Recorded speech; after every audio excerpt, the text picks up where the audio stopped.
television.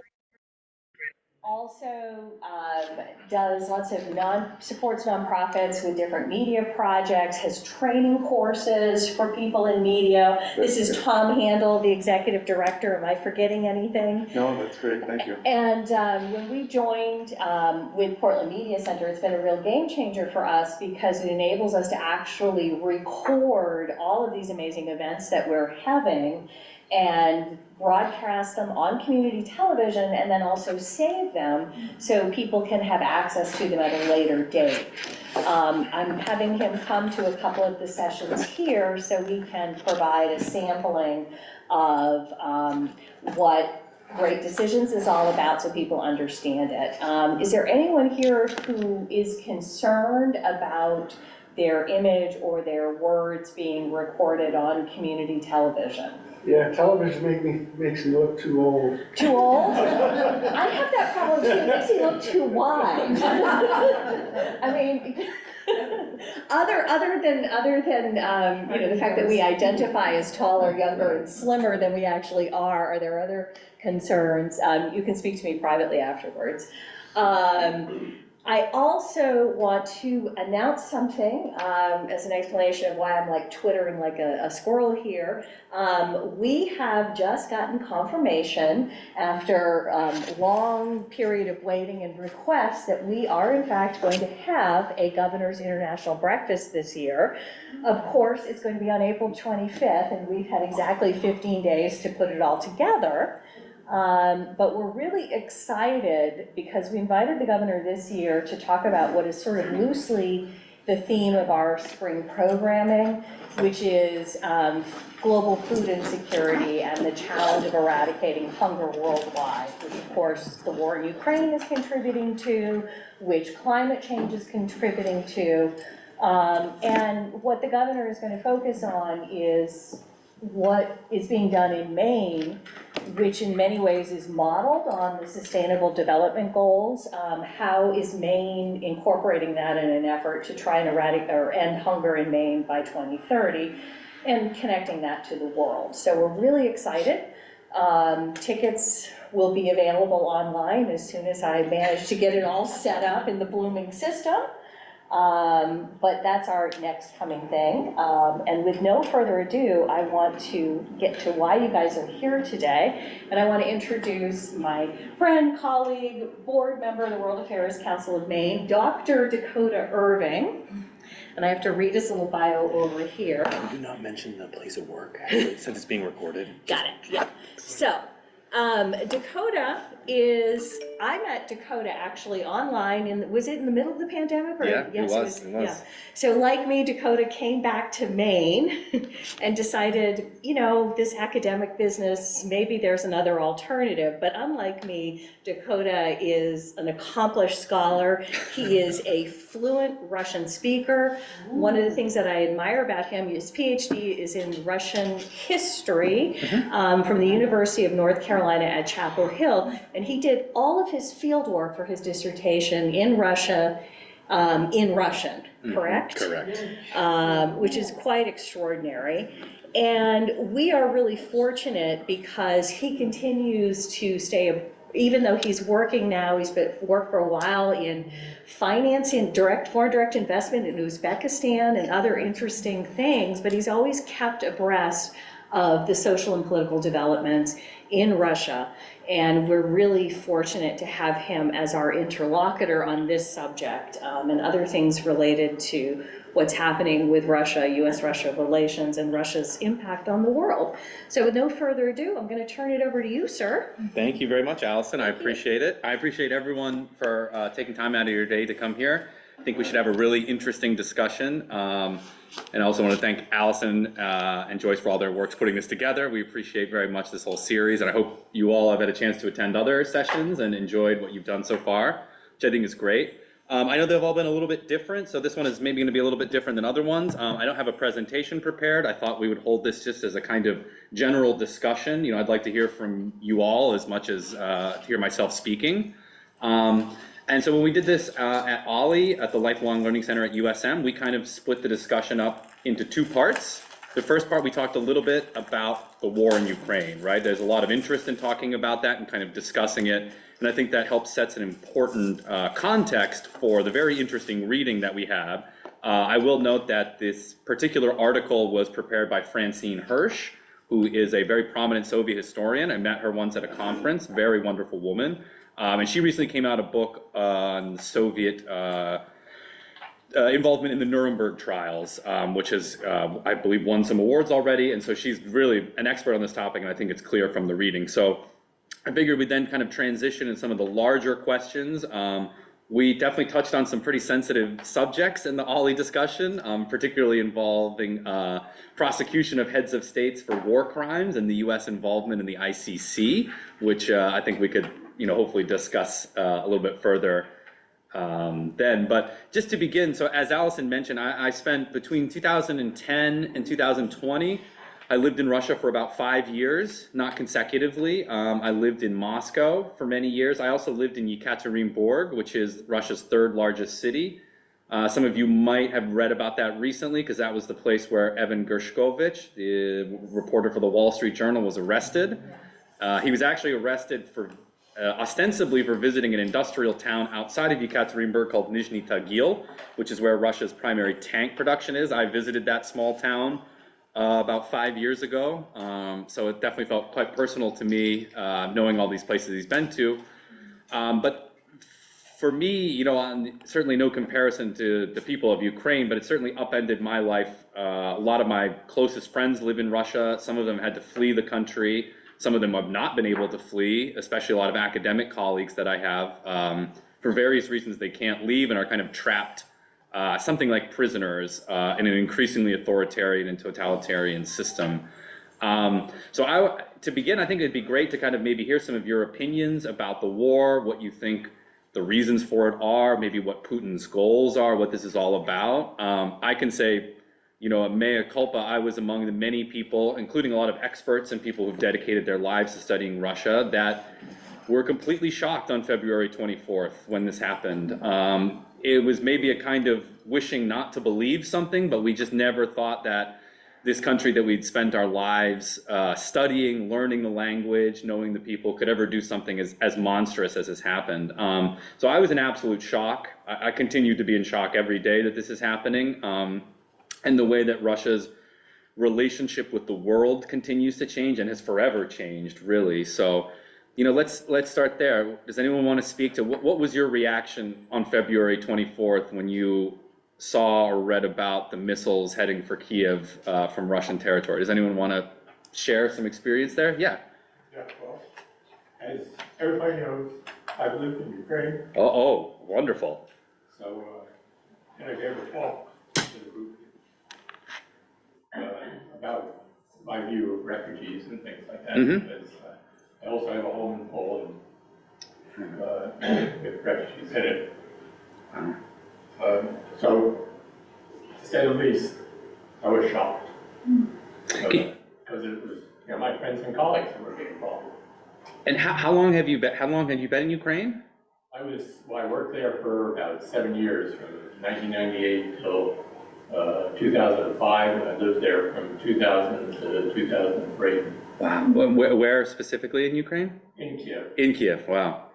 So, and you must have had a lot of personal connections then, I'm sure, to people who've been, disrupted, mobilized, forcibly moved. So yeah, a very emotional experience for you, I'm sure. Very much. Still is, shows. Yeah. Yeah.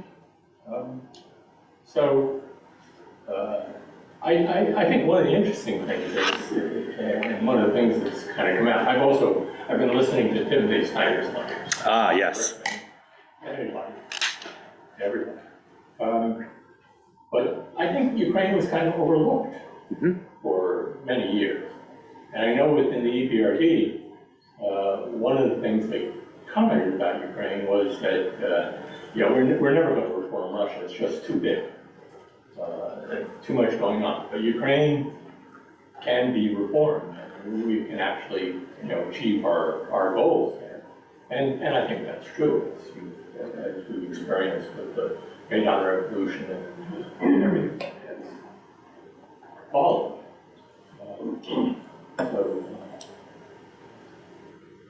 Okay, maybe I stopped there. Oh, it's really, and you, I guess you worked for the EBRD while you were there, even more fascinating. A very interesting time too, because you're pretty close to the time of the Orange Revolution, right? A kind of maybe false promise or something that didn't necessarily see all the way through to the end. I must say we all had great admiration and great expectations for Viktor Yushchenko, and it never panned out, and I still am not sure why. Yeah. Whether, his wife said, Victor, they're gonna poison you. Forget it. Yeah. Let's just take care of me and the kids and carry on. Of course, I personally met him. I personally met Yanukovych, who is the biggest idiot I ever met in the government. Can't say I'm surprised. Yeah, one of my principal jobs in Ukraine was to finance the completion of the Elmitsky and Rivne nuclear power plants. Mm-hmm. And the quid pro quo was to shut down the last operating unit of Chernobyl. And so we had this big meeting with Yanukovych to discuss what we were doing and the conditionality. And there were a lot of issues because at the time, putting together a financeable project was very difficult because all the electric companies were being paid and paying in barter. And so how do you anybody who has any interest in finance or ever made a loan, how do you finance something when in fact most of the transactions are going in barter? So that was a challenge. But we had this meeting with Yanukovych, the president of the EBRD, he was a Frenchman, I can't remember. And we were all there and, talking. Yanukovych didn't say a word. Some of his experts came in and said, and then the conversation turned to soccer, football. And they had a lot to say. Is he a Dynamo fan? That's interesting. Well, thank we you. invited the president of Ukraine to go to a football match with him. And all of my colleagues and I said, no way we're going to let him get the president of Ukraine, president of EBRD alone. That's fascinating. Thank you for sharing that perspective. And I'm sure something that you've thought about a lot is that those events pre-2014 probably look a lot different in retrospect afterwards, right? To kind of reassess what was going on a little bit in a different light. But thank you. I guess I should have, has anyone else spent time in the region? Yeah? I was on the more of the ground. Mm-hmm. Starting in 2007, I'm in the outdoor and sporting goods business. In Moscow, they were start holding trade shows there, saying they had a lot of sports people. And what I witnessed was how that industry was treating Ukraine as an unwanted stepchild. So the products that are not selling in Russia gets shoved down the throats of retailers in Ukraine. And they're actually doubling the price before they sell it to Ukraine. And meanwhile, the Russian buyers will buy goods from Europe and the US and don't pay them. So it became a common policy to do COD or credit card only to sell to Russian retailers. But when I saw the St. Petersburg businesses just no guarantees, just shoving products into Ukraine, it was very clear that I needed to open up a retail or wholesale business in Ukraine to counter that injustice that was coming in from across the border. But I was there on February of 2013 after the Maidan. The tents were still on the streets and tires were still smoldering and carnations lining up the streets, and the Freedom Tower was covered with bed sheets having Putin's face with a Hitler mustache. On the bottom it says Putler.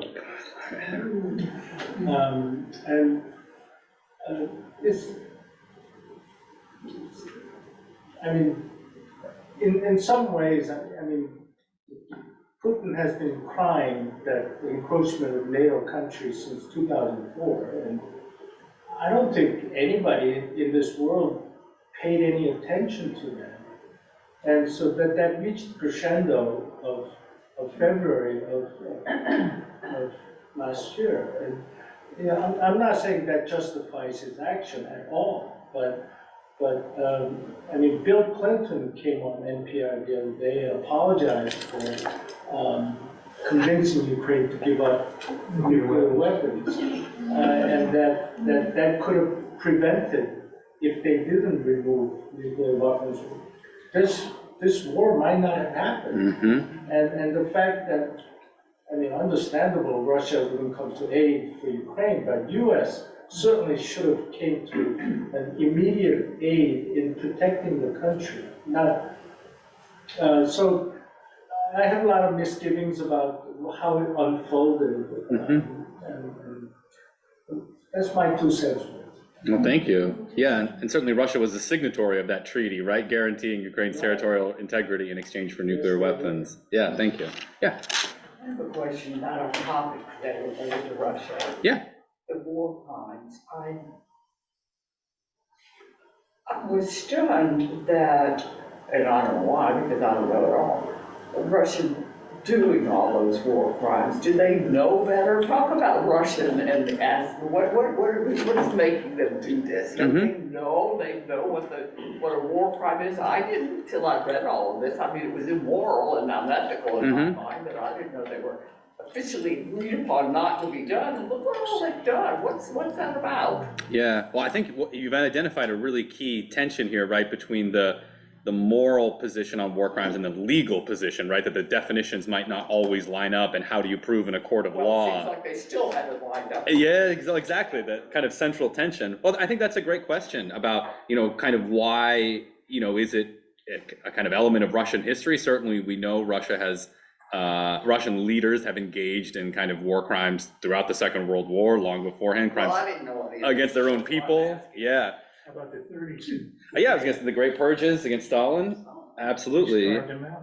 And that was also, a lot of that had less discussed about national dimensions, the repression of Poles, Japanese, Koreans, Jews, of course, kind of mass deportations. Yeah, does anyone have any thoughts about that? I mean, is this a Russian problem, do you think? Yeah. Well, one of the interesting things in the book you cited, the Soviet judgment at Nuremberg, the Soviet role in the Nuremberg trial, is that they sent a body of lawyers there, and there was actually a Russian lawyer by the name of Trainin, who had developed the concept of war crimes and aggressive war and things like that. But one of the handicaps that the Russian lawyers worked under was the fact that nobody had told them about Katyn and the murder of the Polish.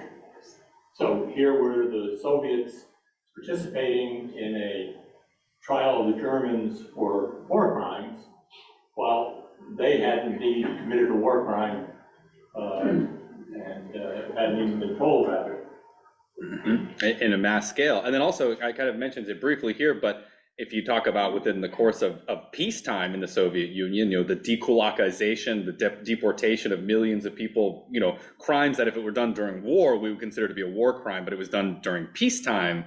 How do we kind of measure those two? Holodomor, which was the famine, Stalin's policy, and 2 million people died. But I don't know all that Russia has done. My question was for you, because you lived there so long. Yeah. Is it something that you, from just living in Russia and knowing it, would you expect that? Yeah, you have without friends knowing in Russia, history? what gets through? Okay, well, this is, I will choose my words pretty carefully here, because I am an academic by training, so we tend to put a lot of nuance into things and don't subscribe. Give us a try. Yeah, I don't subscribe to centralizing a group of people, right? There's the idea that Russia has always had a slave soul. This is an idea that comes primarily from Western Europe, but also from within Russia itself. Historically, I think that there has long been a different value of life than there is in Western countries, particularly Western Europe and the United States. But I would say that's ultimately a somewhat kind of global phenomenon. And I think that, I want to just mention this now because we'll come back to it, but in the previous discussion, someone suggested that the idea of international justice is in fact an entirely European conception, but these are not necessarily universal values that are shared worldwide, and that also reflects on the fact that a lot of the world does not share Western Europe and the United States position on the war in Ukraine, on the role of war crimes, and all these kind of things. This is not human rights. These are not global consensus, right? We kind of like to think that they're kind of universal humane traits, but in fact, they're really products of the 20th century Western Europe ideas in any way. What do Russians think about what's going on? I mean, it's different between who you talk to, right? So a lot of people that I know left the country probably more out of self-preservation, sometimes out of a kind of philosophical objection to the war. The Kremlin's control of the media landscape over the past 20 years has emphasized a certain narrative over and over again about what's happening in Ukraine, and that I wouldn't say that people necessarily believe it word for word, but it muddies the situation enough so that they don't believe anything. I would say Russia exists in a kind of informational nihilism space where they don't really believe anything. Well, they don't believe what the West is saying, and they don't necessarily believe what their government's saying. There is a very strong rally around the flag effect in Russia, but I would say that that's also true in this country, historically in conflicts. Russians are not the only ones that have committed war crimes. I mean, certainly not during the Second World War. They did commit many war crimes. The Soviet Union did. I think there's important to distinguish between Russia and the Soviet Union because Ukraine was part of the Soviet Union, right? So there's a different separation there. The United States committed war crimes in the war in Iraq. They're certainly not on the scale that we're seeing happening in Bucha and Irpin right now, but at the same time, this is something that has happened. Certainly war crimes during the Vietnam War as well. So I wouldn't say that this is necessarily a specifically Russian incident. I would say, in my personal opinion, the conflict between Russia and Ukraine for many Russians is far more personal, and this goes back to what you were talking about. Both of you mentioned kind of implicitly this imperial ambition, right, about how Russia views Ukraine. And Vladimir Putin, in the summer before the war started, kind of gave us all a clue exactly what he published, a very long essay, very rambling 5,000-word essay, basically saying that Ukraine is a false state, that this was something created by the Bolsheviks, in fact, by Lenin, out of nothing. And that, you know, in old Russian imperial idea, there were no Ukrainian people, there were no Belarusian people, they were all segments of what was called Russian, but the ethnic Russians we have today were called Great Russians, Ukrainians were called Little Russians, and Belarusians were called White Russians, which is actually still the translation of the term. So I think that a lot of the crimes that have been committed are, in some sense, a reflection of the frustration of Russia's thinking that they were going to end this war in a week and that they didn't, and that there's a kind of extra level of punishment that's going on. This is kind of my personal interpretation of some of the reasons why. And there's also, there's a lot of elements to this of what happened in Chechnya in the 1990s and the early 2000s. Russia waged a war on another part of Russia that was trying to secede, and a lot of people inside Russia view this conflict through a similar lens, that Ukraine is another Chechnya that got away, and now they're trying to bring it back into the fold. So I think it's a really complicated question. Anyone else have any ideas? Yeah. Well, two comments. One,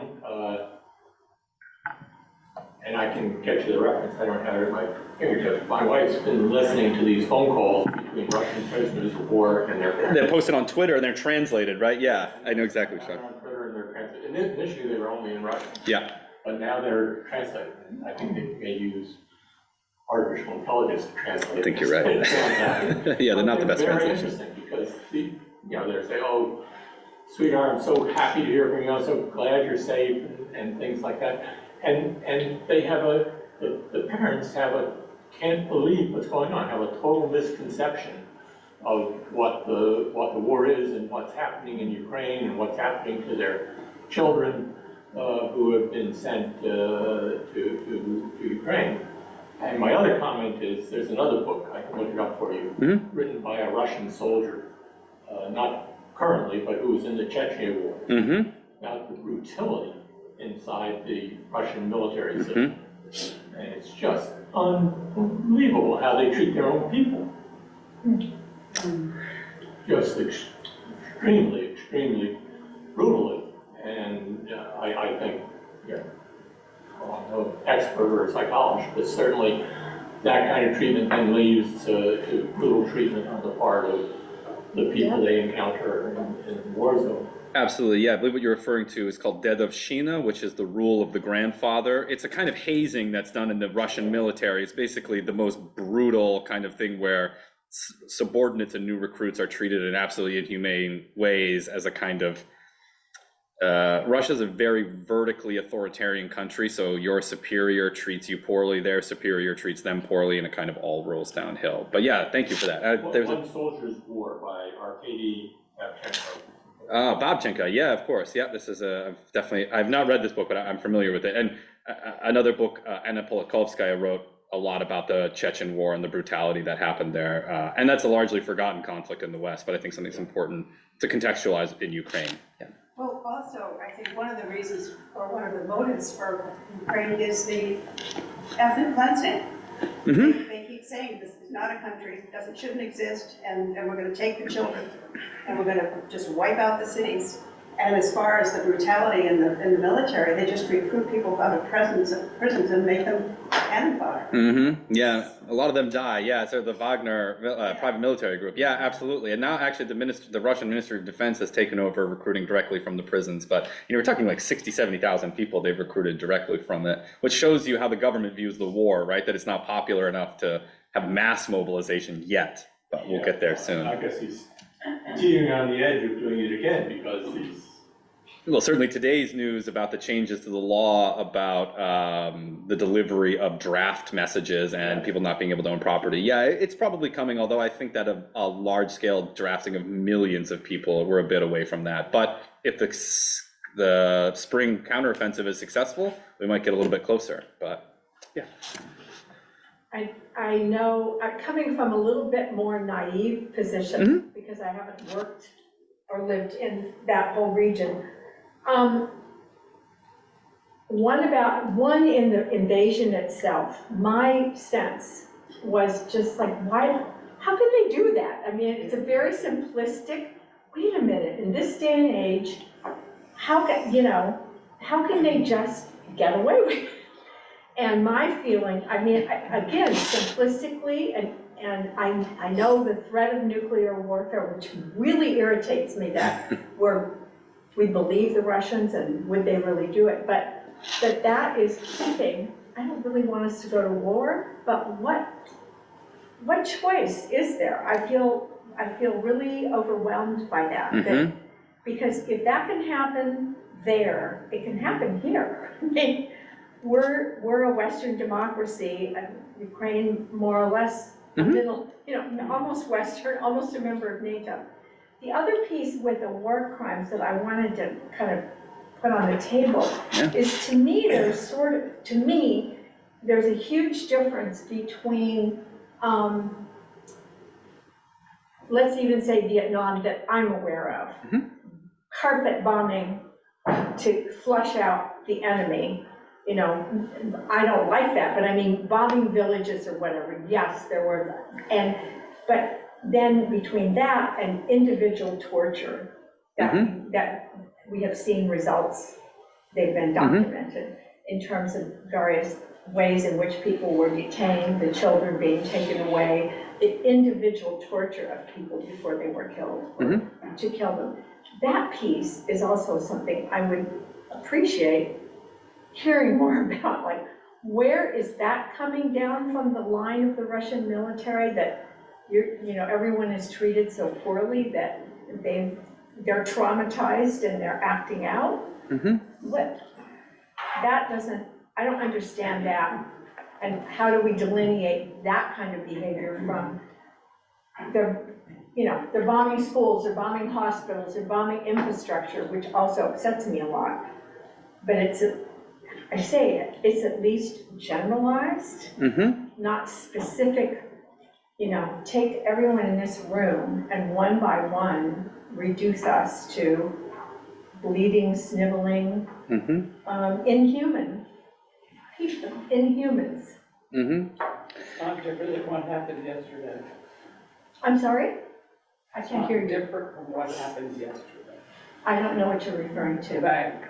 Huh? Shooting in the bank. Shooting in the bank. Oh, That's not a government, though. Yeah. I mean, I think that's the And at least, I fundamental mean, difference. frankly, at least it's not torture.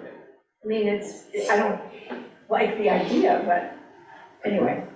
Yeah, it's a really interesting point, and part of it's also a kind of tactic, right? It's fear a little bit, right? That they're kind of using these examples, and there's been a lot of kind of dissection about some of the units that did some of the stuff being part of from Russia's ethnic regions, or these are non-ethnic Russians that are, particularly around Bucha in particular. I don't know how significant it is as an explanatory thing, but it's an element of this kind of conversation, right? Because they've been treated that way, let me just, sorry.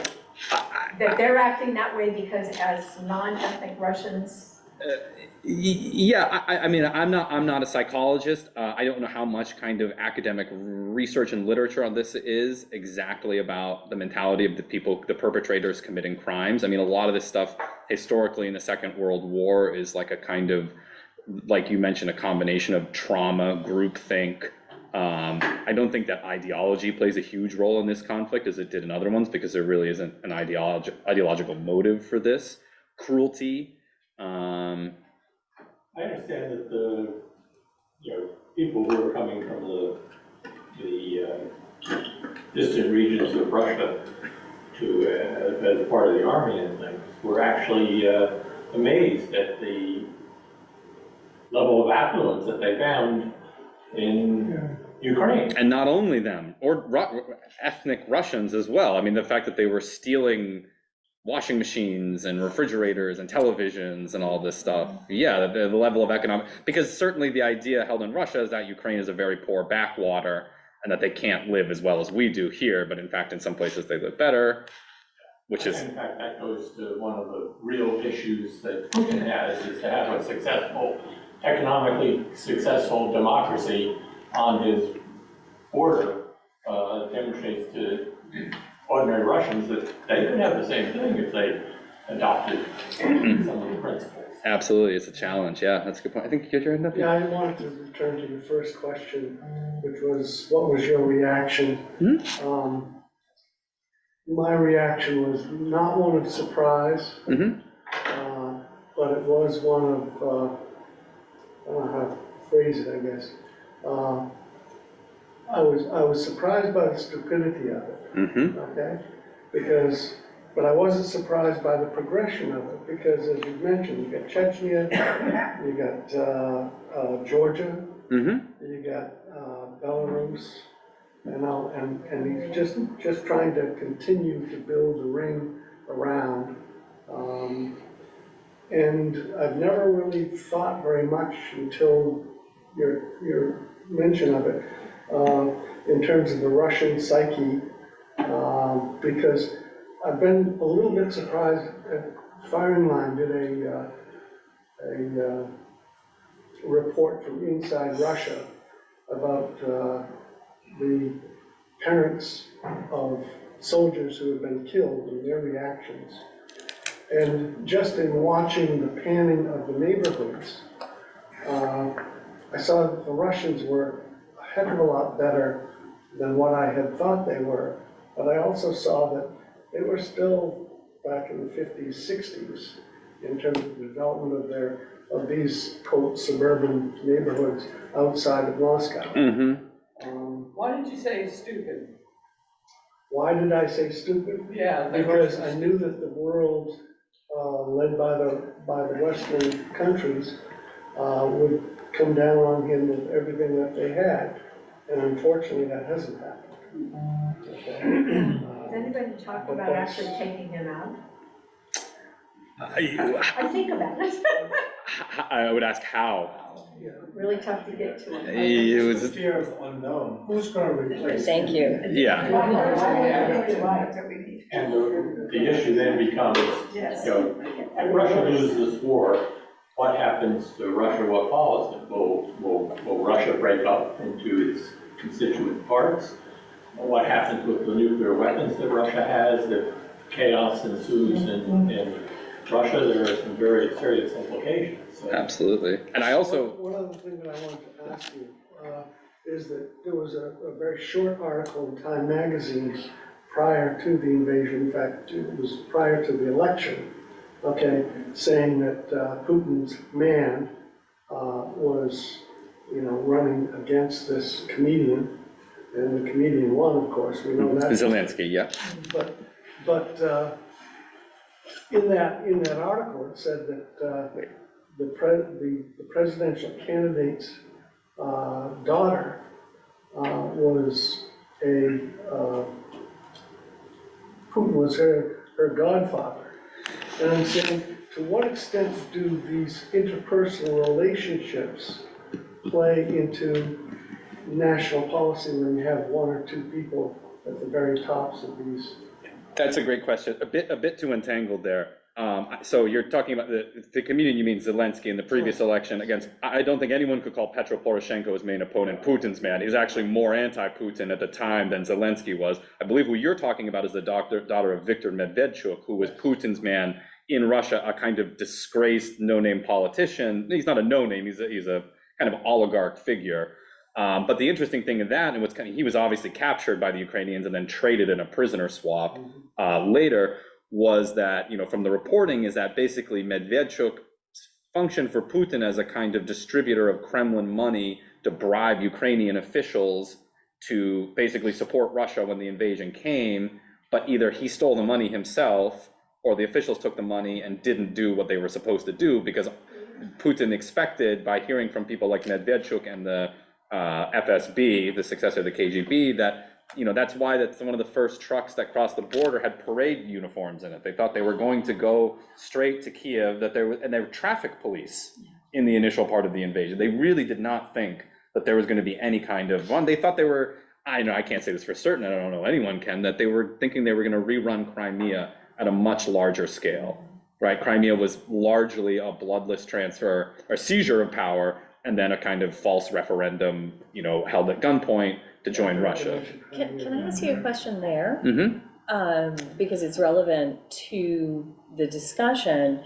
The annexation of Crimea was a straight up violation of the charter, all of those things, violation of territorial sovereignty, completely not challenged by any of these mechanisms that we're dealing with now. To what extent do you think the ease with which Putin was able to pull that off factored into his decision-making, and why do you think there was such muted international opposition to that annexation? I think it's a great question. I think there's no question that the ease in which that particular, what happened in Crimea, as a distinct episode from what happened in the Donbass region and the kind of military invasion, and then the kind of simmering hot conflict for the past 8 years after that, as kind of totally separate instances.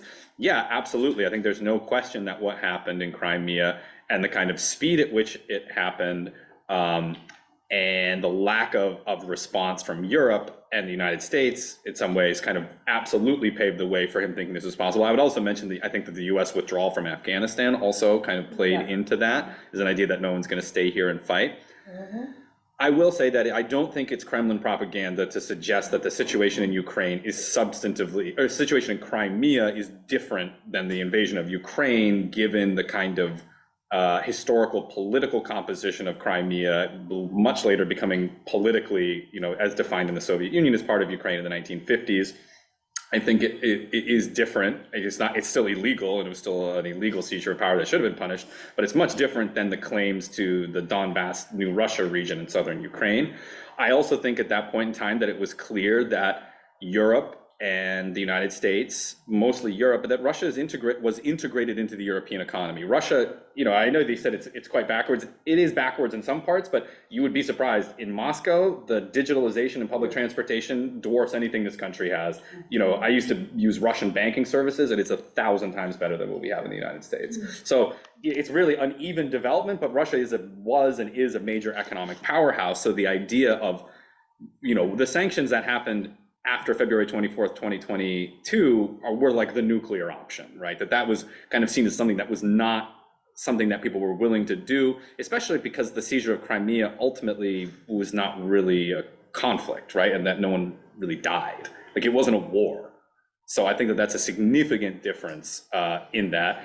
And there wasn't a desire for peace, a misplaced desire, thinking that this was all that he wanted, that this was to protect Sevastopol, the Russian naval base, because of, you know, Ukraine possibly moving closer to NATO, that this was a region with a large number of Russian speakers. That doesn't mean that they're Russian, and that this would be enough, right? The kind of classic appeasement trap that we learned from the 1930s and Neville Chamberlain. And I think that there is no way that what happened this past year would have happened had that situation in Crimea gone differently. I mean, there was also huge investment of companies and, you know, Western companies in Russia, which are now leaving. They're not totally gone. They're still operating there. But, you know, we're talking about hundreds of billions of dollars flowing through from Europe to Russia and backwards. So I think at the time people didn't want to sacrifice that. Yeah. He was first. It's- 4 months after the war began, the German export trade with Russia was down only 8%. And in September, they made an announcement that they're only doing 52% of the former amount of trade they were doing with Russia. So during the Crimean times, Germany and Russia have been trading huge amounts that neither country can. So Germany quietly threw that country under the bus. And Obama's passive foreign policy ways, they kind of met in the middle, and that issue just died. And that's my, and the Russia on the other side about, you know, the Moscow being more modern, but I would say 95% of the country, the average GDP is 12,000, and household income averages just under $8,000 a year. But 90+% of Russia live on a poverty line, I think. And yeah, and if you're talking about 95% of the territory, sure. I mean, I've spent a lot of time in the countryside, the Russian derevnya, as they say, and also in major cities. It's definitely a poorer country than compared to here. I was just saying that I don't think that it's as much of an economic back. It's not the Soviet Union, right? People wear jeans, they drink Coca-Cola, right. They have Apple stuff. Like, it's not some kind of Stone Age country. Like, The toilets work. except in the countryside where there's not a lot of indoor plumbing, actually. That was my main observation when I visited Russia in the 80s, was that, you know, none of the plumbing worked. Yeah, it's still an issue today. They haven't solved that one. And there are still trucks that go around delivering small goods and people trading in potatoes. Yeah. I wanted to comment a little bit about Crimea and tell you a little anecdote. Please. Well, you know, Crimea is special in many ways because, yes, after the Second World War, it was mostly Russians who moved there. But the reason they could move there was because the original inhabitants had been ejected and sent to Dagestan or someplace, the original Crimean Tartars, Yeah. who were the original inhabitants of the Crimea, going back many centuries. To Catherine the Great, and there was a different group of inhabitants before that too. Yeah, exactly. So this issue of whether Crimea is part of Ukraine or not is a more complex issue than that. And then I'll tell you a little story about Sevastopol shipyard. After I worked for the EBRD, I worked for a group called the Blazer Group. Have you ever met Mike Blazer? I have not, no. Oh, okay, anyway, I worked for him. And they had set up they'd set up 4 investment funds to make investments in Ukraine. And I was helping him raise money for I can't remember whether it was the 4th or the 5th. But in any event, he had bought Sevastopol shipyard, and he owned Sevastopol shipyard. And the first thing he did was to tell the Russians that I'll only service your ships if you pay me, because they had been coming in and the British owners, who were government of Ukraine, had been servicing the Russian ships for free. And he said he felt pretty uncomfortable because there was this long line of Russian naval vessels all waiting to come into Sevastopol shipyard. And Mike Blazer said, I'm not going to fix your ships unless you pay me. What a shocking demand, right? Pay me for my services. Yeah, no, that's definitely, and that's always, yeah, and I wasn't suggesting that Crimea is not Ukraine, I'm just saying that the situation is more complicated there than other parts that are happening, like, from that point, yeah. I want to be provocative. Please. Now, actually, Crimea is not different, okay? Mm-hmm. Contextually, historically, culturally, linguistically, politically, all of those things that you've said are correct and make it different. In terms of international law, it's fundamental. I mean, the reason I'm bringing this up is because we brought up this concept of the universality of these rules and these laws, which, you know, if we talk about the prohibition on invading another country, the UN Charter is the closest thing we have to a universal document where you have universal acceptance by virtue of the number of states that are member states of the United Nations. And so there is fundamentally absolutely no difference, right? And I think that's important because perhaps that speaks to some of the challenges with the enforcement of war crimes. And the follow-up question I want to have to you is, if we think about the prosecution of war crimes, in your opinion, who do you think has a better chance of actually being tried for war crimes? Putin with regards to his conduct here in Russia, George Bush with regards to conduct in Iraq, Bashar al-Assad with regard to his conduct in Syria, or Benjamin Netanyahu, or even Yitzhak Shamir with regards to crimes that were in Lebanon or in the occupied territories, which are covered under the Fourth Geneva Convention ostensibly, right? I mean, this, I think, when we talk about the universality and we make sort of moral questions, I think it's important that we recognize that the selectivity of enforcement swings both ways, so to speak, right? Yeah, thank you. And that's good. I think we can kind of transition more to this war crimes thing. I'll answer your second question first. My answer is that I don't think any of them will be prosecuted for war crimes ever. That's my personal opinion. In terms of under international law, yes, these are absolutely not different. But a lot of the tension, and we can discuss this a little bit further, is the fact that international law is clearly not followed, is clearly not enforced the same way, and that the leaders of Europe and the United States in implementing the Minsk agreements did treat it differently, right? At the end of the day. And that's, I think, this very provocative question that was brought up in the previous discussion we had, is that international justice is a European idea. That this is something created in Europe that is primarily followed by Europeans when it's happening outside of Europe, but not when it's happening inside of Europe. And to serve Europeans. It's a Yeah. European. I didn't say, this was brought up in a discussion that we had yesterday. I didn't say it. This was actually someone from the audience. You were passing it along. Yeah, exactly. Okay, all right, well, I won't hang it on. Don't shoot the messenger, Yeah. But I think that we all have to assume that we're all dirty. And that, you know, we took the continent away from the Native Americans.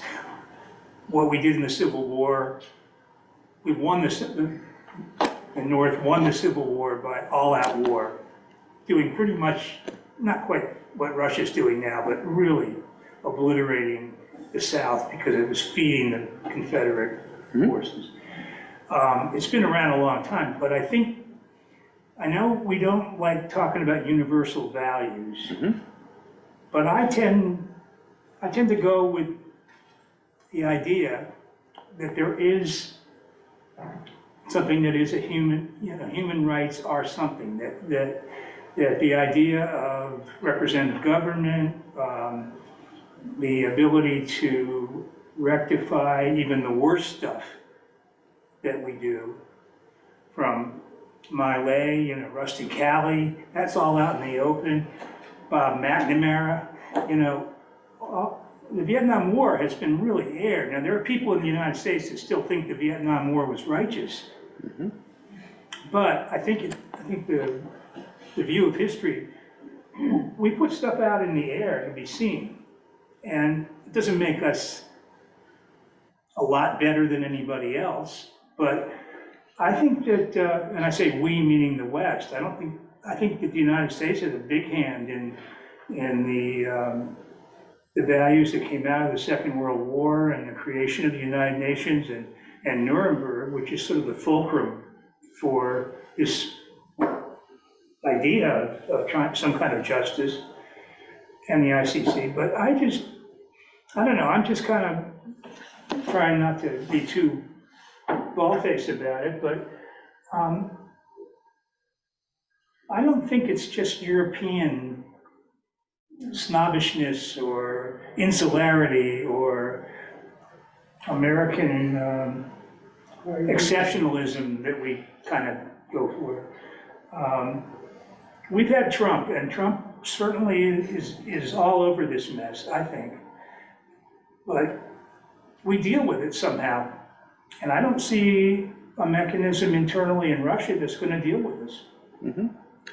I think it's a great comment. I really want to open up other people. I will say that some people, and this is, I'm not giving my opinion, but certainly what this article will suggest is that airing it is not the same as justice, and that the United States is not a signatory to the International Criminal Court, is never going to subject itself to justice, because it is this tension, right? That it's like, to have a more open society does tend to air these discussions more freely, although, you know, My Lai and the crimes in Vietnam were from dogged investigative reporting journalism, and for the people who, whistleblowers who at the time, you know, certainly the US military We have that. didn't, yeah, we have that, but it doesn't mean Russia do, but is that justice? So let's put it out. What do you all think? Yes. I would disagree with the gentleman over here in that in my head, there's a difference between these universal values around individual rights, government, what democracy, which most of the world has never experienced. Mm-hmm. They don't have a history, they don't have a Magna Carta, Mm-hmm. whatever. To me, that's different than the sort of more human values, which then I think have gotten so ruined by this kind of torture, etc. But I'm just thinking about, I did work internationally, and I can tell you can go as a woman anywhere in the world and reach out for somebody's baby. Family, your children, that is universal. Mm-hmm. Utterly and totally and completely. On the one hand, I think we do share a certain humanity that goes very deep in terms of probably family, but I really don't think that we share, not that we're so great, I'm not saying we're perfect, but I don't think that the world has a clue, really. They read about it, they want it, but how to really get it, I think that is kind of, I don't think that's universal. I think that's a really good point. I would just say very briefly that I think your point about not everyone not having democracy is an important point, because, you know, after the fall of the Soviet Union in Russia, when democracy came, it was the most traumatic period of economic collapse in the country's history. And in Russian today, democracy is a pejorative term, and it's often used in the word demokratia, which would translate roughly as shitocracy, right? That because it sounds like demokratia and demokratia, that people, this is a very negative concept for people. They do not want this, and they want to do everything to avoid it. And that's one of the reasons why Putin is popular, is because he ended this kind of conflict. But well, I was just going to say, sort of agreeing or disagreeing, I don't know, that when I come to this class, I leave a class, an Ali class with Kathleen Sullivan teaching on the Arab-Israeli crisis. And, you know, why isn't Israel punished for war crimes?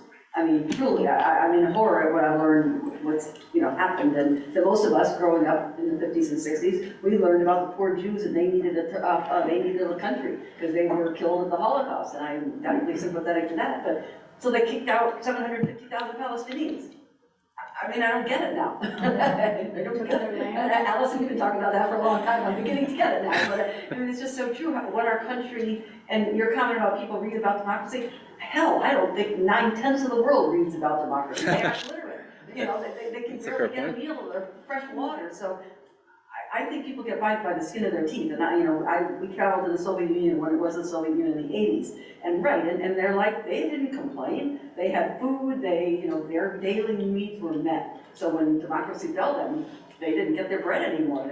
So I don't think democracy is a very well thought of plan for a lot of the world who's just so, those are my 2 cents. Mm-hmm. And they're linked together, right? And to even add on that there, in the past couple of years, there has been a civil war in Ethiopia, in the Tigray region, where about 500,000 people were killed, roughly speaking. And I don't think if you polled 100 Americans, 99 would have had any idea what's going on. Or the starvation. Yeah, exactly. And the kind of human crisis that's going on there. Can I just build one point on this? The reason I bring this up, and I think it's relevant to this discussion, is that Putin has been very successful in playing into the cynicism in Africa and in the Arab world with regards to US and European proselytization of these universal rights, and sort of saying, hey, this is all garbage, right?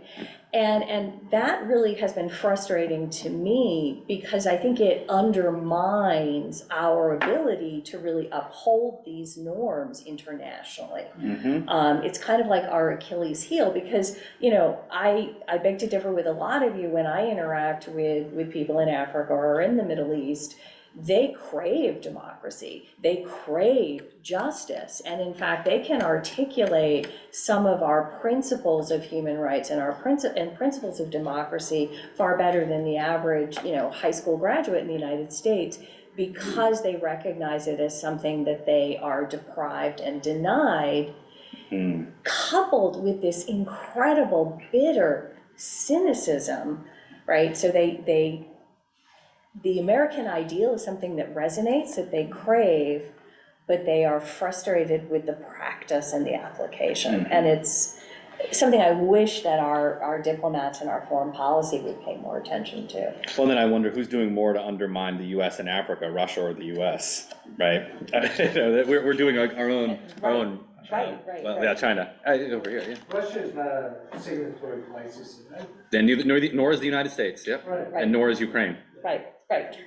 Yeah, and then, well, let's. Any of the major superpowers in the world's signatories to the ICC? Europe. It's the Rome Statute. Again, that's why the idea that this is a European international justice as a construct, which really emerged after World War II, right? This is not an old universal value. International justice is a 20th century phenomenon, and it is primarily done in the United States. And the only trials that we've seen for kind of genocide and war crimes have involved Rwanda and the former Yugoslavia. So, but I think there was another hand that I might have missed here. Yeah, thank you. I was just going to say, we look like such hypocrites, and Putin takes advantage of that. We don't belong to the ICC. Yeah. We spout all these things and we don't do it. One of the points that Timothy Snyder makes in his lectures is that the European Union, which is held up as this great example of how the countries of Europe have come together and are all living harmoniously and stuff, and it's they've done away with war and stuff. In fact, that didn't come about until France lost the colonial war, the Brits lost the colonial war, the Portuguese lost the colonial war.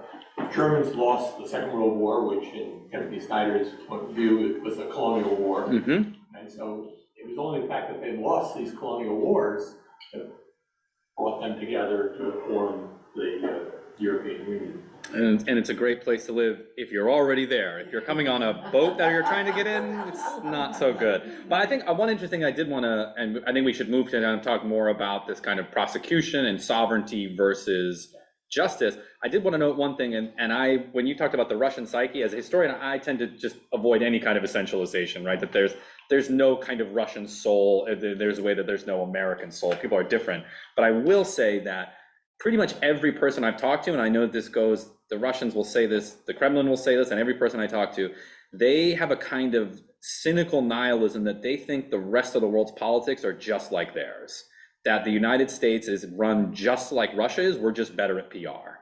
That the changing of presidents is nothing more than a show, that the United States uses a bunch of language and does the opposite thing. They think that everything is governed, and I've gotten in so many arguments with my friends over there because they're like, oh, there's no difference between Obama and Trump or Trump and Biden. And I'm like, what are you talking about? Of course there is. But they see this all as the same kind of puppet show, right? For show. And they think it's all the same, that we're all cynical and that there's kind of puppet strings pulling someone. So, but they really do believe that. And so I think that that's important to understand when Putin is using this cynical language, and often using this cynical language of international justice, that I think he probably really believes it, actually.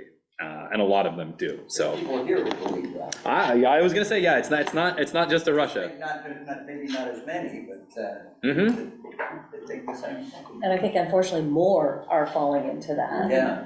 Which is really concerning. And that kind of information-based nihilism is a major danger. But yeah, that's great. That's it. So let's kind of move on to, okay, well, we've talked about justice and now about kind of justice for who and justice by who, right? These are the kind of major questions. So how do you see justice being meted out when and if this war ever ends? Because personally, I don't see it ending anytime soon, unfortunately. But how do you see justice being played out here? Yes. To be cynical, I don't think it's going to be meted out unless, Zelensky ends up standing in the middle of Red Square in Moscow because Ukraine has conquered Russia, which is obviously never going to happen. So yeah.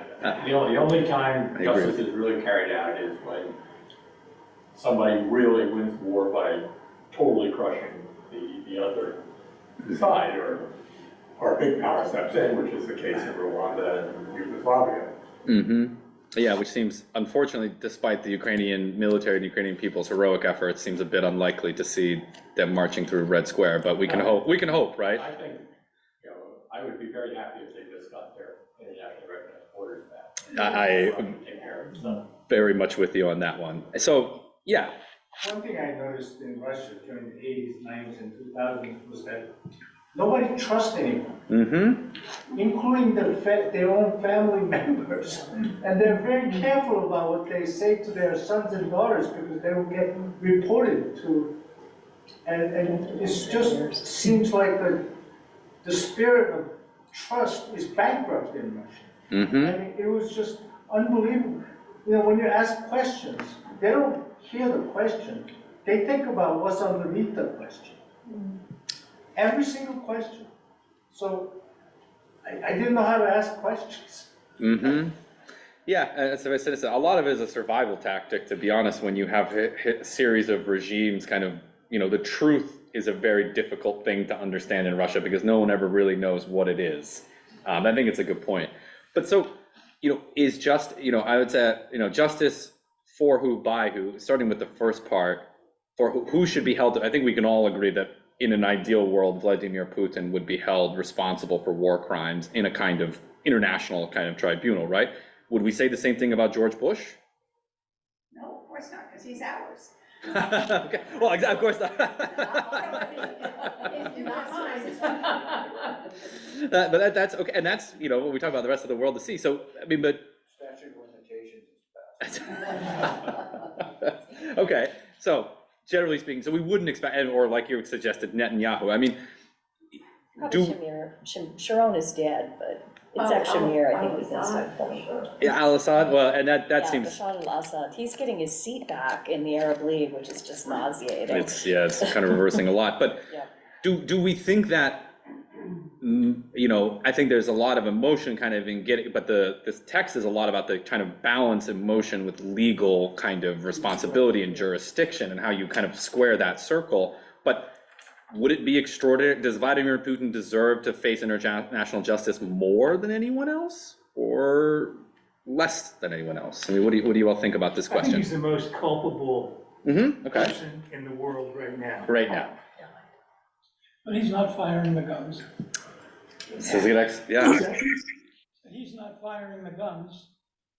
He can back What does away that- from what that, does so that it's not me. He's not firing a gun. I think it's an important point, right? About holding heads of state responsible that themselves personally did not shoot anyone. I mean, I think that's attention. It's the other side of the just following orders defense, right? Who do you hold responsible? The people at the top or the people at the bottom, or both? In terms of which crimes? War crimes or these universal crimes against humanity? Yeah, separate categories, right? No, they're separate categories, Yep. because war crimes applies to what Putin is doing in terms of crossing the border, and on that, okay, but if we're talking about crimes against humanity, I mean, God, what Bashar al-Assad did Yeah, well, there's a lot. to his own people is, to his own people, I mean, I've heard stories that would just make you can't sleep at night after you hear them, right? He used gas. Oh, he did more than It's been that. outlawed since, I know that. Yeah, But Yeah. as one clear example, right, early on, not that it wasn't used in Chechnya either, Mm-hmm. But, it's, I'm always, I'm Yeah. always the one that wants to back up for a minute, there's so many things to discuss. But it would be really interesting to me to actually, you said something about, and as the war, which no one thinks is gonna end anytime soon. And my head just kind of went to, I'm sure that's true, except how can it just go on and on until there is nothing left of that country, literally, in terms of buildings? And then who pays? You know, to me, that would be the best trial of Putin, is that Russia has to pay all the money to rebuild it. But how long could this go on? Well, and there are talks about using the seized assets of the Russian central bank across Europe as part of the reconstruction effort. 500 billion? 500, yeah, I mean, it ranges about what's actually liquid and accessible, right? But yeah, $300 to $500 billion. But how do you build it if it's still in a conflict zone, right? I don't know how, if the EBRD is going to be willing to finance the reconstruction of the Donbass Oblast when it's still an active war They zone. are financing, there was a very good program not long ago about what they are doing. And so they are financing the power system, they're providing working capital and trade finance along with, and these loans are being guaranteed by European countries, by the shareholders of the EBRD. And the IFIs, or international financial institutions, will play a major role, but the size of the destruction is so great, right? So yeah, I mean, in terms of, I think, the Vietnam War went on for 20 years, right? That it's however long Putin is alive in the Kremlin, I think, is one marker for how long it'll go. Yeah. I mean, the fact is that there are different standards all over the world. How the Middle Eastern people think is quite different than what we do.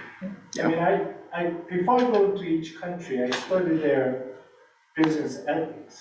And I bring a 50-page contract to Qatar, and they look at it, they don't even read it, they just sign it, because contract doesn't mean anything. So I say, this is international contract written in English, please show your lawyer.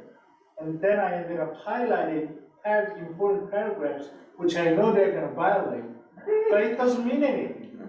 Because in that country, they will call the vendor and say, we want this changed, and they change it. I mean, contract doesn't mean a thing.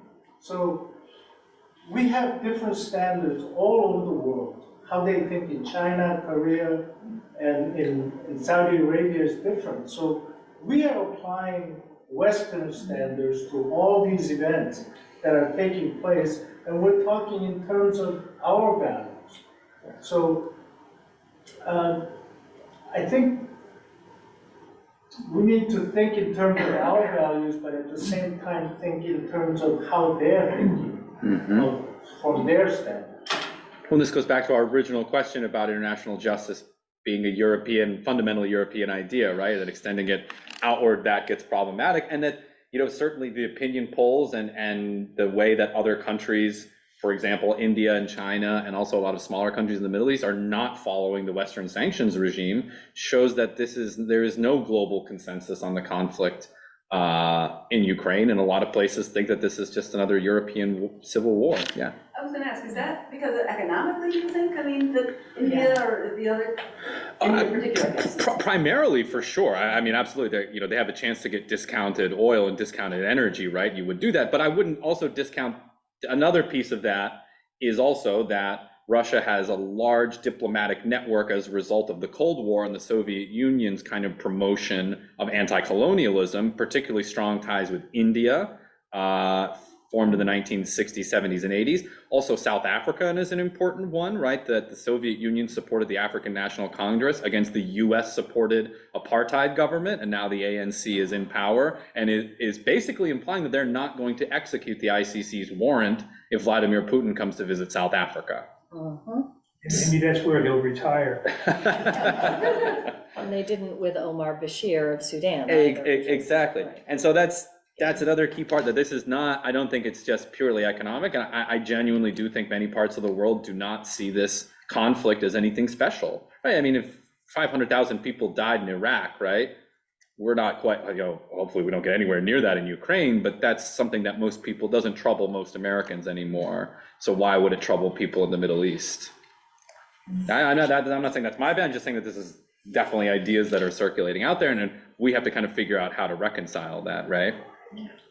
In UN, we condemned Russia by 144 countries. But in reality, in real world, economically or otherwise, how many countries really condemn Russia? Yeah, Europe, Japan, Australia, the United States. That's not even half of the world. No. Certainly not by population, certainly not even close. Yeah, no, I think it's a really important point.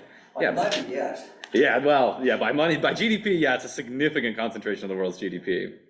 But what you gonna say? Well, slipped my mind. Okay, we'll come back to you then. Yeah, Allison. I think I'm just obsessing over the parties to the ICC, and what's really interesting from a surface scan is no regional powers. If I think about like the different regions of the world, India's not a signatory, Turkey's not a signatory, Saudi Arabia is not a signatory, South Africa is, but no, Nigeria is, sorry. And I think that that's interesting because when we talk about culture, we often exempt hierarchies of power and we overlook them and we subscribe the difference in culture to be something that goes all the way down the hierarchy. Yet, in Qatar, part of the reason that there's such disregard is that the rule of law doesn't apply to the very powerful. Right, and that we have these pathologies in places where rule of law is absent, and it's really about the prerogatives of power that I think we need to pay closer attention to, because that's fundamentally what law does, right? Law is a check on power. And international law comes at, it's a zero-sum game, that international law comes at the expense of sovereignty. Exactly. By definition, right? Right, and so the powerful states say, well, why, right? Smaller states want international law to work because conceivably it will protect them from powerful states. Exactly. Whereas powerful states, whether they're globally or regionally, say, this might actually impact my ability to exercise my interests or pursue my interests regionally or globally, and so I'm gonna hold on, right? Absolutely, and it's the reason why the U.S. is in the signatory, yeah. Which I think is the answer to your question that you posed, is that this is going nowhere. And it probably never will, never. And unless like you said over here, that unless you have an overwhelming victory over a reduced, very weak opponent, which, of course, Germany was completely destroyed at the end of World War II, and then Rwanda, nothing, Yugoslavia, nothing.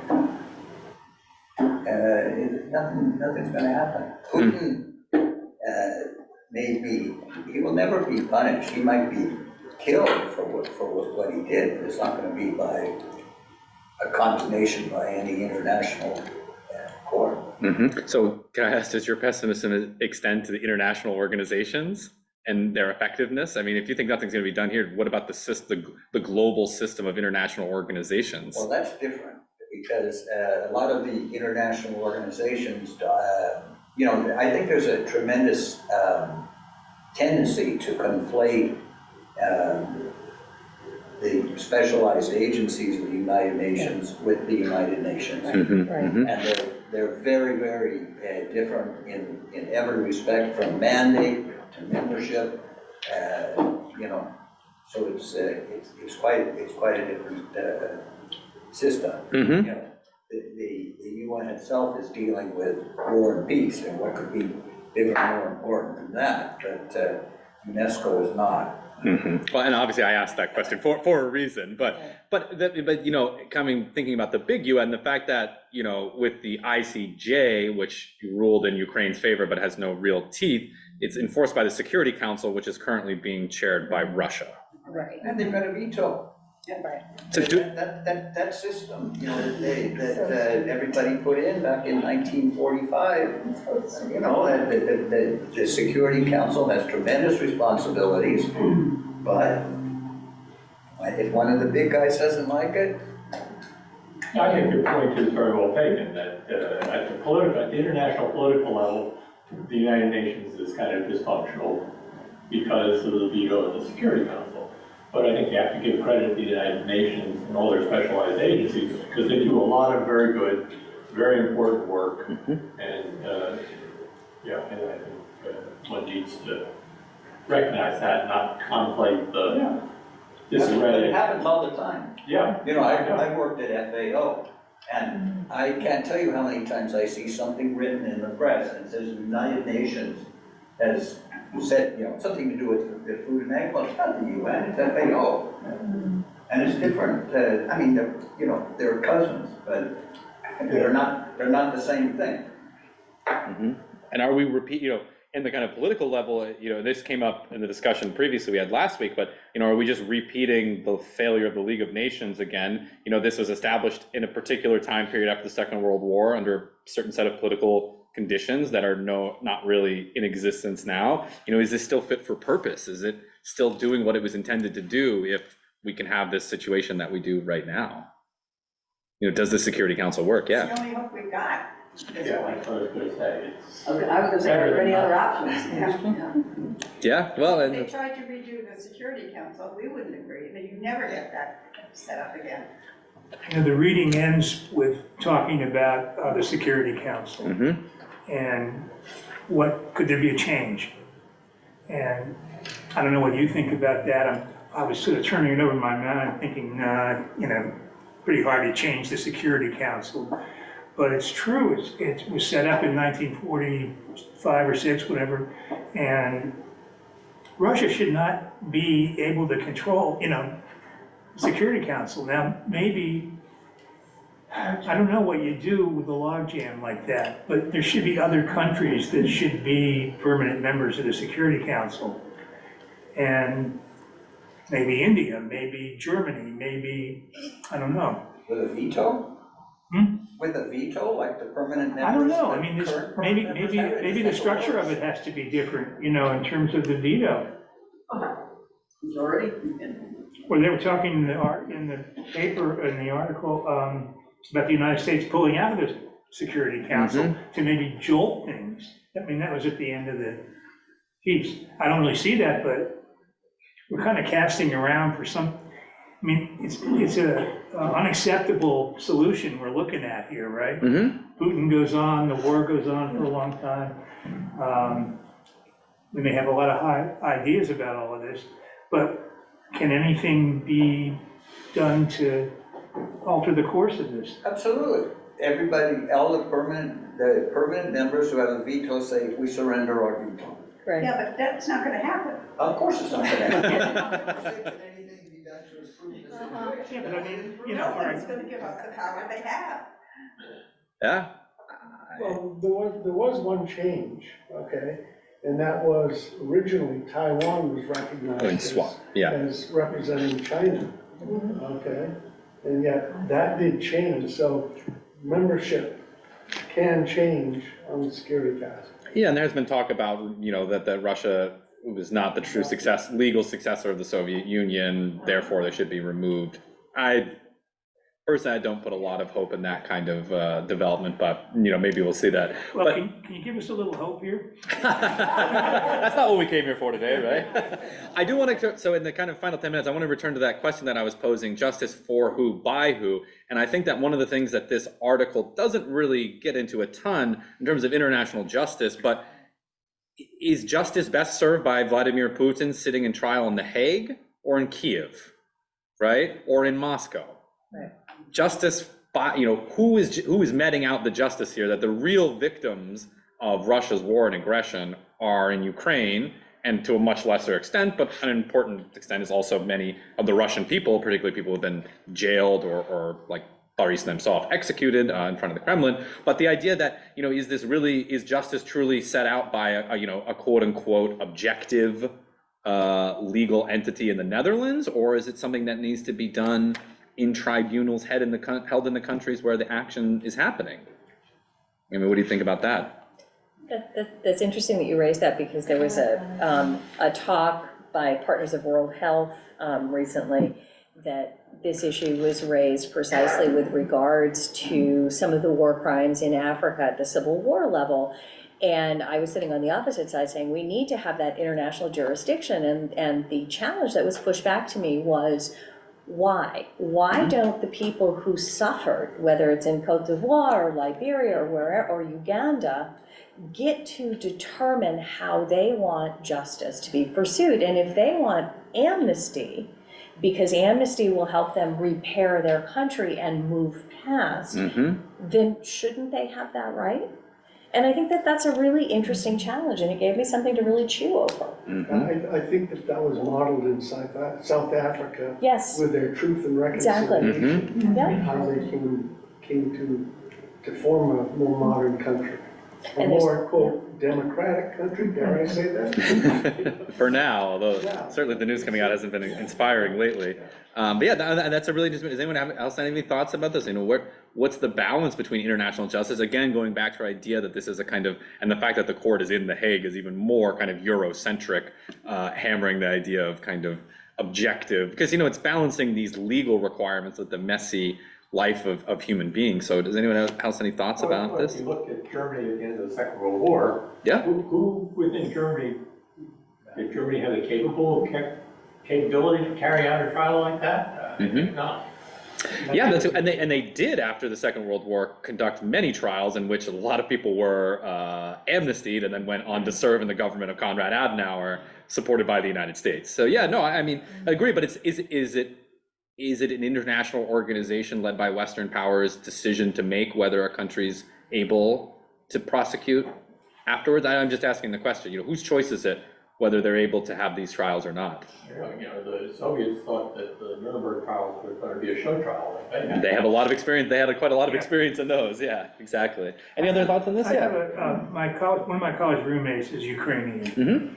And so we hear from his relatives and so on. And this week, the grandson of, I guess, a cousin of his, had drawn a picture of the war. This is an 8-year-old kid. And it's got a picture of the Ukrainians with their flag shooting at this little mound with Putin holding a flag on the top. And there's a meteor coming down.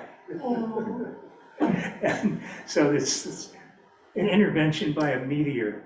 It actually brings up something that was in my mind, which is, are we all spinning our wheels about justice, where the court's going to be, where it's not going to be, if it ever is going to happen, when I keep coming back, how do we stop this?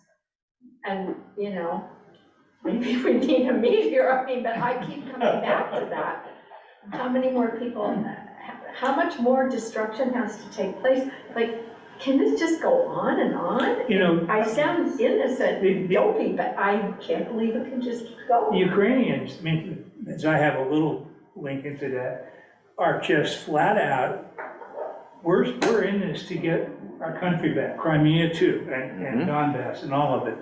And that's how this is going to end. And we're going to stay at it. I mean, it may end up being like Mosby's Raiders or something. We're just going to be in a guerrilla war forever. But we're not in this for like some partition. So if we said that who has the right, or who has the right to have a tribunal if it's in Kiev, it's not going to be nice. Can I quote Lakhdar Brahimi? Who was the Algerian diplomat who settled the Bonn Agreement in Afghanistan. And one of his famous quotes was that basically stopping the killing, stopping the conflict requires compromise with some of the most disagreeable elements in the conflict, right? And oftentimes the goal of peace, ending the violence, is completely at odds with justice. Yeah, that's perfectly right. And I think it's an important point that Ukraine is going to fight, you know, the Ukrainian people are going to fight for their country and for their existence. But this is also, by design, this has become an existential crisis for the Kremlin, for the Russian regime, not for the Russian state. I do not subscribe to the idea about Russia breaking apart after this war happens at all. But I do think that the Kremlin is not going to go, I don't see any way how the Kremlin can come to any kind of agreeable, any compromise with Ukraine in its current state. And so the question is it just waiting out Putin until someone else comes? And then, like we've raised before, that there's no guarantee that whoever comes is going to be more amenable to peace. In fact, it's probably more likely that there'll be more hard line, in which case, where does that leave us kind of going forward? And the other question is, and I think a bit in the elephant in the room, is that there's been a lot of recent domestic polling in the United States, and that support for Ukraine is dropping. This is a political issue. We're going to hit an election in a couple of years. This is going to be on that ticket. And, you know, as we know that Putin is trying to wait a lot of the Western countries out, because we do actually have democracies and we do cycle through political parties with different positions, whereas they don't. So that's something that we also kind of are staring at. And does anyone have any final thoughts? I mean, I know you're looking for a bit of optimism here, and you certainly didn't get it from me, but. I had the meteor. Yeah, that's true. Bob. Okay, none of us could read the future. Of course. But if you say to me, if Putin goes, what is the probability of who will replace him? I think it will be somebody who, a Gorbachev type. Ooh. Yeah. I think that's more probable than a super Putin. Yeah, I'm trying to. I mean, and the reason that he would be replaced is because he's made such a total cock up of the war compared to what they were expecting, and you know, if they're going to get tired of the war, I don't think they're going to want to double down on Why do you disagree? Because I'm on your side, and I'd like to hear why you disagree. so I think that, you know, there are two ways that he leaves power without dying, which is palace coup or popular revolution. I think a popular revolution is extraordinarily unlikely. The problem with that is that the two most powerful political institutions in Russia outside of the Kremlin are the FSB and the Ministry of Defense. And those are the two that cocked up the war even more than Putin did. I mean, this is the FSB's fault. So I don't see how anybody involved in either of those institutions is going to try to walk this back. But what if it's 2 or 3 years from now? Anything's possible, right? I mean, who would have thought when they toppled Nicholas II in 1917 that Vladimir Lenin would end up running the country a couple of years later? I agree, that's possible. But in terms of, you know, if you're trying to imagine a scenario where it's not the entire collapse of the Russian state and the Russian political system, they've purged out so many people. I mean, the previous quote unquote liberal before all this started was Dmitry Medvedev, who's now a kind of genocidal maniac. So, and the stuff that he writes, so I don't see anyone with any kind of sufficient political authority, because you have to master the security services, right? That's how Putin became president under Yeltsin. That was basically always in the background of whoever was running the Soviet Union, and I just don't think that anyone is going to be able to control that would have a kind of de-escalatory sense. Just my opinion, though. Please. Well, I think Ukraine has to win. Mm-hmm. I agree with that, yeah. In order for Ukraine to win, we have to give them the means to do so. Yeah. And that means longer range rockets, F-16s, better enemy to administer war. I agree with you, and I guess it's making a case to the White House that this is what people want, and sending a message in the elections, right? I mean, that's the only way to do it. I think we have a kind of window of opportunity before the election to do something. So if you agree with me, write to our elected representatives. I have written to both of our elected senators from this great state, asking them to do that as well, and I hope that they will see it through. Unfortunately, with if these leaks that are supposedly circulating are any indication of what the situation is in terms of the U.S. supplying more lethal aid. Yeah, agreed. The leaks are one thing, but don't we have a limitation in how many, like anti-aircraft missiles we have for them? Isn't that an impending real problem? For Europe and the United States, yeah, yes. It's not so much anti-aircraft missiles as artillery. Shells, yeah. Artillery, so we're building them as fast as we can, but they're firing them even faster. That's the problem. I mean, we'd all love to see Ukraine win, and yes, it's essential, but lots of things to do that's essential to help our terrorists. I was just wondering if we should send the job of getting tanks over there to Amazon. Or Elon Musk. Maybe 2 or 3 years. Yeah. They know logistics pretty well, right? Yeah, that's a great I point. think that's a great note to end on because we are Yeah. at time. And I know that with this kind of a discussion, we could go on forever. And so I'm going to pull rank and start by thanking Dakota for his insight and his cooperation with all of us, you know, giving us the opportunity to really explore and think through these very difficult questions. Thank you. Thank you. And thank you all for a great discussion. Thank you. Just, there's another possibility. Self-destructing Putin by paranoia. That I find more likely than some of the other things that we've mentioned. Yeah, that is possible. I pray for Daniel. Yeah. Didn't they put bombs in cats for Castro? Maybe we need something like that, right? Yeah, that did not work out that well. Thank you very much, everyone. Thank